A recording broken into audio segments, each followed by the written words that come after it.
সকলোৰে ক্ৰাছ হৈ পৰিল লেডি পুলিচ। লেডি পুলিচৰ হাঁহিত বলিয়া হাজাৰ হাজাৰ যুৱক। একাংশই কমেণ্টত নিজকে গ্ৰেপ্তাৰ কৰিবলৈকে ক'লে। কৰ্তব্যৰত সময়তে মুখত মিচিকিয়া হাঁহি। অপৰাধ নকৰিলেও হেনো গ্ৰেপ্তাৰ হ'বলৈ সাজু যুৱক। সামাজিক মাধ্যমত ভাইৰেল হৈ পৰিছে কেইখনমান ফটো।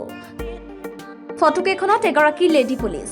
লেডি পুলিচৰ হাঁহিত কেইবাখনো ফটোত লেডি পুলিচৰ মৰম লগা মিচিকিয়া হাঁহি দেখি বলিয়া হ'ল যুৱক। বিভিন্ন ধৰণৰ কমেণ্টৰে ভৰি পৰিল কমেণ্ট বক্স।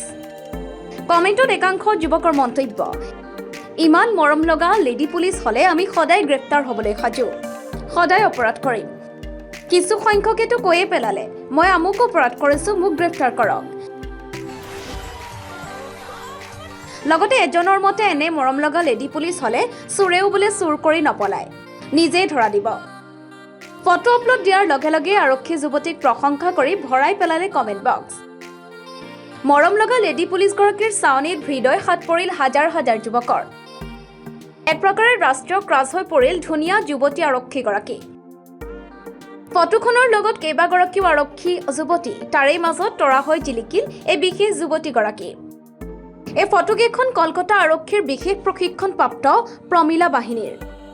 কলকাতা চহৰত অতন্ত্ৰ প্ৰহৰী হৈ দৈনিক যাত্ৰা কৰে এই বিশেষ প্ৰশিক্ষণপ্ৰাপ্ত প্ৰমিলা বাহিনীয়ে।